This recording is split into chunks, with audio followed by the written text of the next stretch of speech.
Shalom shalom, Imana ibahe umugisha. Wowe ugarutse kumva iki kiganiro, uri kumwe na Boniface Mudaheranwa kuri TV Gukiranuka TV, kuri iyi channel.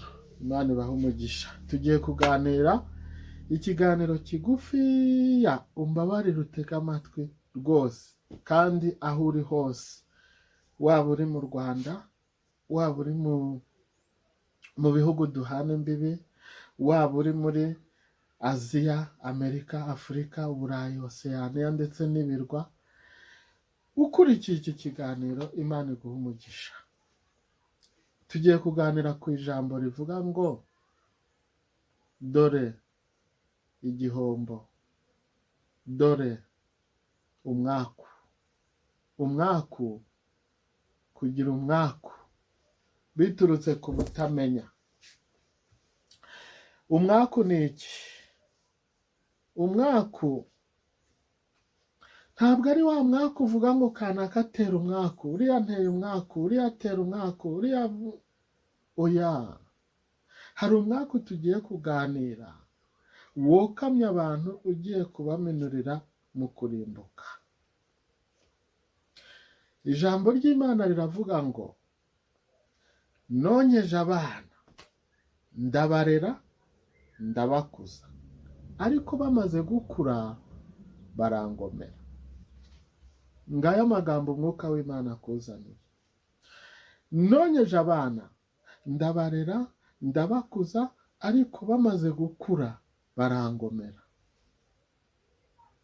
Irindi jambo rikavuga ngo dore inka nziza imenya urugo rwa shebuja, n'indogobe ikamenya shebuja, ariko ubwoko bwanjye na n'ubu, na bugingo n'ubu ntiburamenya. Igikurikiyeho ni iki? Ni umwaku. Kutamenya Imana bitera umwaku. Kudakorera Imana bitera umwaku.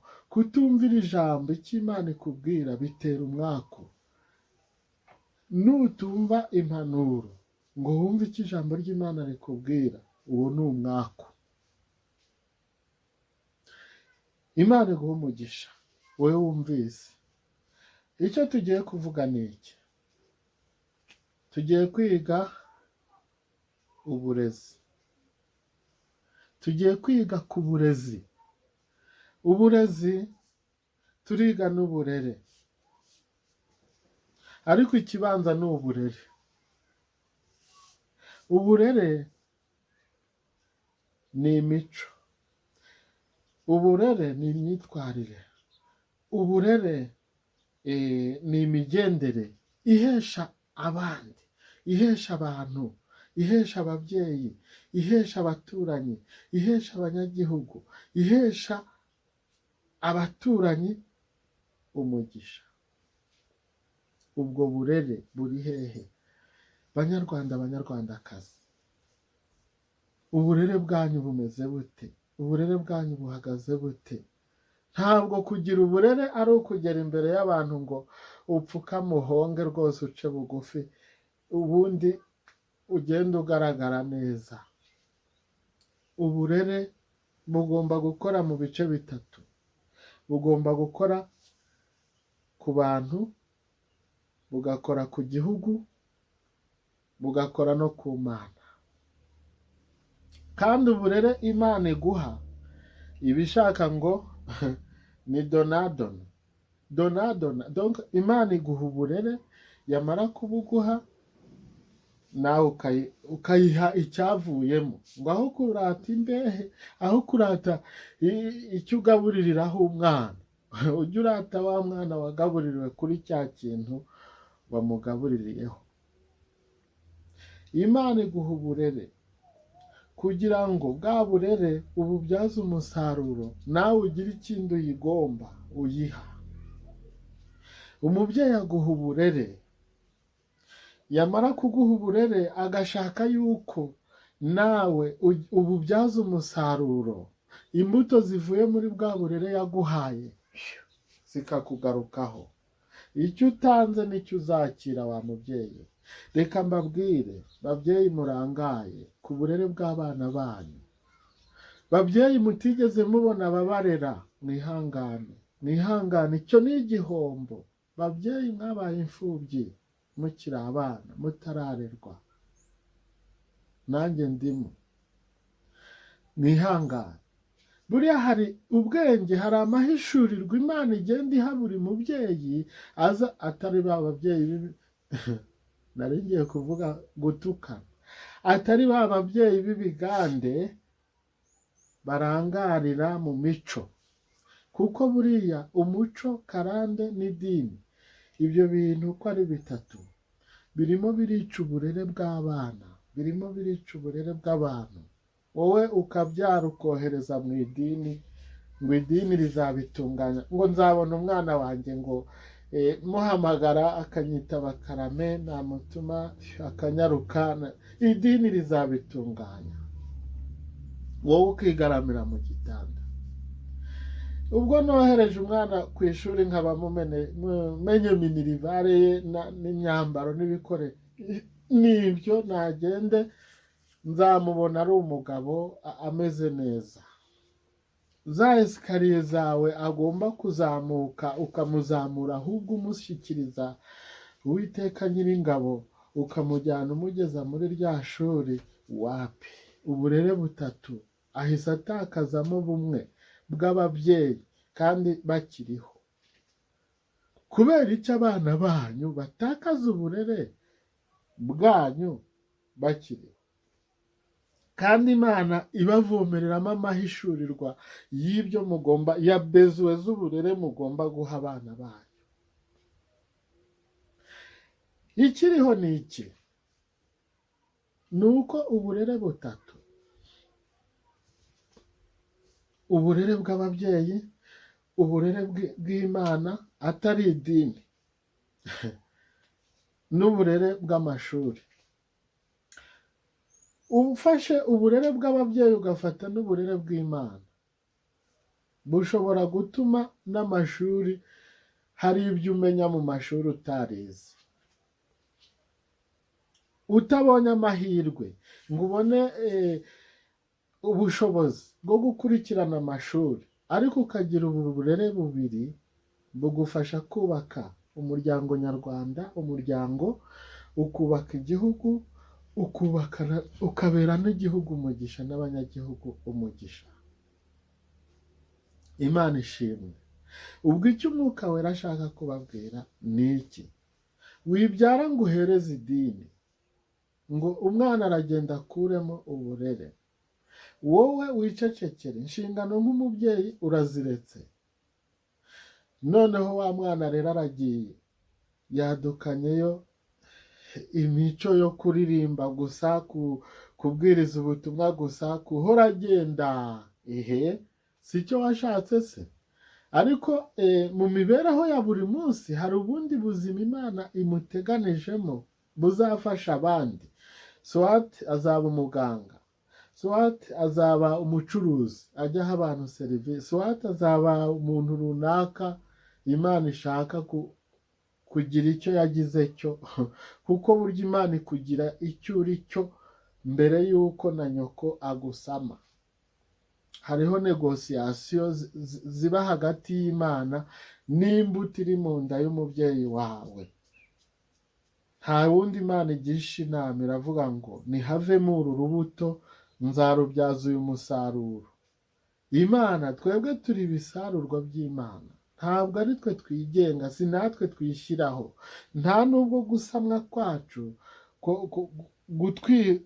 kugira ngo ababyeyi batwite umwana si ubushake bwabo, haba hari ubushake, haba hari negosiyasiyo zo mu ijuru zabanje kuba, haba hari inama yabanje guteranira wa mwana, ikavuga ngo uyu mwana azavamo iki? azaba uyu, azaba perezida de la repubulika y'u Rwanda, azaba minisita, azaba gavana, azaba uyu, kandi intara azayobora. niyo mpamvu bayobozi, Imana hari ikiba yarabashyiriyeho mbere nicyo mugomba kwakira mukagikora, ukamenya neza ko utabihawe n'ubushake bwawe, kuko wabyandikiwe kera cyane utaranavuka, ukiri imbuto mu nda. Imana iguteraho kashe kuri cya cyemezo cyayo yafashe, iteraho kashe, iravuga ngo uyu mwana aravutse ariko azaba dogiteri w'indwara zo mu mutwe, niwe uzacungura abarwayi bo mu mutwe. Ni nk'uko yateranye ikaduha Kristo. Nta watereye ubutayu, nta wagiye mu rutare, nta n'uwasengeye mu mazi, nta n'uwagiye kanyarira. Imana iraterana iti ndabona mu isi ibintu bicitse, reka ntanga umwana wanjye w'ikinege agenda acungura umuntu, acungura abantu. Kristo niko yaje. Nta sengesho ryacu ryamanuye Kristo, ni urukundo rw'Imana. Urwo ni narwo rukurema, ni narwo rukuremyemo, ari narwo Imana igusaba guha abandi. Bahe urukundo, tanga urukundo, iga urukundo, umenye urukundo mu burere bwawe. Uburere butatu nibwo turimo twiga: uburere bw'ababyeyi, uburere bwo mu ijuru ku Mana, n'uburere bwo ku ishuri. We watakaje ubuhe muri ubwo? Ndarangije. Reba uburere watakaje, ko wataye ikintu gikomeye. Niba ari ubwo ku babyeyi, ijuru rirarera, usabe uburere, wige, umenye. Niba waratakaje uburere bwo mu mashuri, ubwo ngubwo nta byacitse, ntayo, ahubwo ikibazo gikomeye ni ku muremyi wawe. Uburere bw'umuremyi rero nibwo bufite agaciro gakomeye. Imana ibaha umugisha. Burya rero uburere nabwo bugenda butuma ibintu biba byiza cyangwa bikaba bibi. Wabwirwa ukumva, wayoborwa ukumvira, mu byiza. Ariko mu byiza ntuzayoborwe mu bibi ngo ubyemere. Nihaza n'ibimeze. Imana ya Saduraka, Meshake na Abedenego irakubwira ngo nuyoborwa mu kibi, naho yaba kugenda ugakora ikibi Imana yanga, ngo kuko ngo amategeko cyangwa ubuyobozi cyangwa bukikutegetse ntuzabikore. Ubu hari abantu benshi batigeze biyanduza ngo biyandurishe ibintu runaka bibi kubera kutumvira ikibi. Nta kibi Imana itwifuriza, nta n'iki dushakaho kibi. Imana iradushakaho ibyiza gusa. Ngubwo rero uburere butatu twagombye gukurikira, twagombye gutoza abana inzira yo gukiranuka. Ubwo turi mu nzira yo gukiranuka. Inzira yo gukiranuka igirwamo n'uburere butatu: uburere bw'ababyeyi, uburere bwo ku Mana, n'uburere bwo mu mashuri. Niba nta bushobozi, ntiwirenganye. Icyo Imana ishaka ni uko amahirwe yayo agusanga aho uri, ariko bitaguturutseho we mubyeyi, bitaguturutseho we mwana. Kurikira uburere. Ubu impamvu mubona sosiyete igenda isenyuka, imibereho y'abantu ikarushaho kuba mibi, n'uburere bubigiramo uruhare. Iyo abantu barezwe nabi, igihugu ushaka umuco ukawubura, ahubwo ugasanga hari ya mico ya kera, muri za sisiteme za kera, yagiye yagiye iducamo amatsinda, yagiye iducamo ibice kubera inyungu z'isi n'indamu z'isi. Imana ibaha umugisha. Mutoze abana banyu uburere ku kintu cyose, kandi mubatoze ijambo ry'Imana, gukunda Imana Data wa twese, umwami w'amahoro. Mutoze abana kwanga ikibi, guhunga ikibi bakiri bato. Mwibashiburira amadini, icaza abana imuhira ubigishe gusenga. Bwira abana ko wowe ibyo ubakorera bezuwe z'ibyo ubaha, si wowe ubure haboneka Imana. wowe uyobora igihugu, bwira abanyagihugu ko rwose Imana ariyo ibikora, ibakorera izo bezwe. Noneho wowe ahubwo ukaba intumwa, ukaba Mose yatumye kugira ngo ubageze ahubwo ishaka kuzabageza.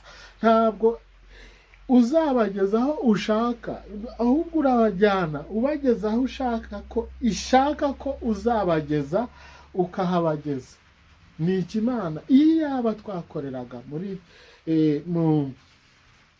ubu bumwe no muri iyi myumvire y'ubumwe, Imana yaduha umugisha.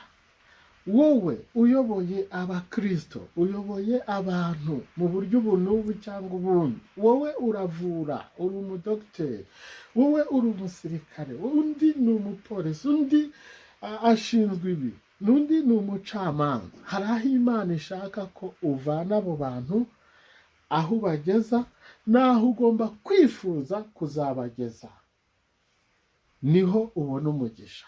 Imana iduhana umugisha. Imana iduhana umugisha. Niba Imana iguhaye ibyo gutunga famiye, wiyumvisha uti dore genda igihangange. Ibyo bintu byabaye kuri Mose. Imana iramubwira iti ndabona Abisirayeli bakurembeje, genda ufate iriya nkoni ukubite ku mazi, noneho havemo amazi ubahe bagotomere banywe, boye kuguma kwicwa n'inyota. Mose aritaye mu gutwi, abamenye information z'uko Imana imubwiye, ahita agenda ngumva. Ni nk'uko yababwira ngumva mwabaginga mwe, mube muretse nze mbaha amazi ariko muceceke. Mose yahise yerekana yuko ari we nyine ugiye guha Abisirayeli amazi.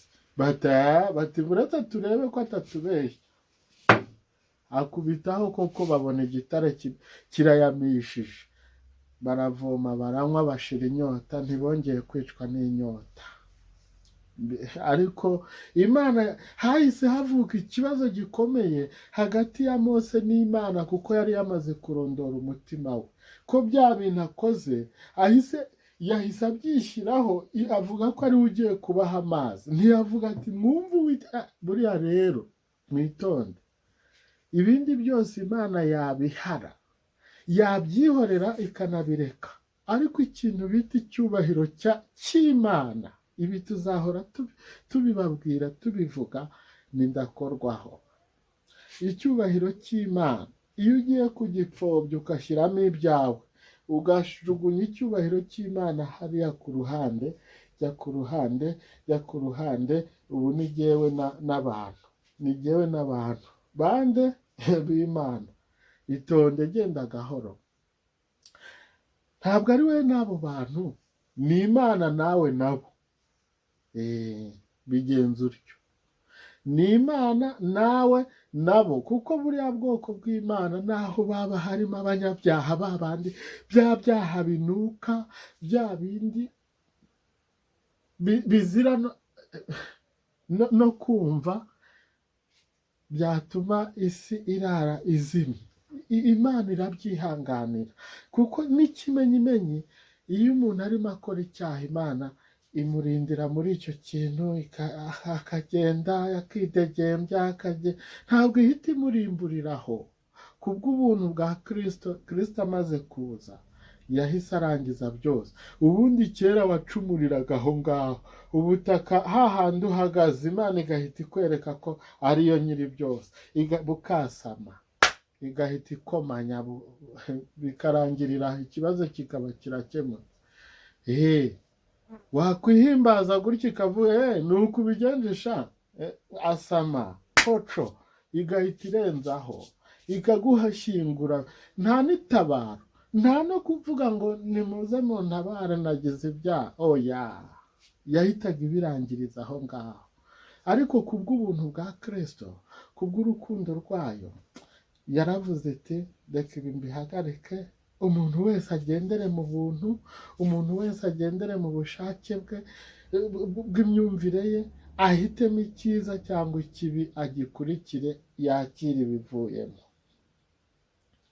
Imana ibaha umugisha. Twarimo twiga ku burere n'uburezi, uburere bwo mu isi, uburere ku Mana, uburere mu mashuri, uburezi mu mashuri. Imana ibaha umugisha. Ukuyemo iki? Imana yacu iradukunda, kandi itabitewe n'uko turi beza, itabitewe n'imirimo tuyikorera, itabitewe n'uko twakoze ibyiza. Irakurindana na kiriya kintu. Nta na rimwe Imana iraza ngo iguhagarare imbere ngo have. Dore ugiye kwica, dore ugiye kuroga, dore ugiye ngo uyibone visave. Ariko burya iba yaje mu gitekerezo, iba yaje mu mutima. Ari nayo mpamvu umunyabyaha abura amahoro nyuma yo kugwa mu cyaha, na mbere yo kujya kukigwamo aba yayabuze, ibintu byacitse byadogereye. Yamara kukigwamo bigacika bikayoba. Dusoze, uvanyemo iki? Imana iguha umugisha, wowe wumvise ko uburere ari ngombwa.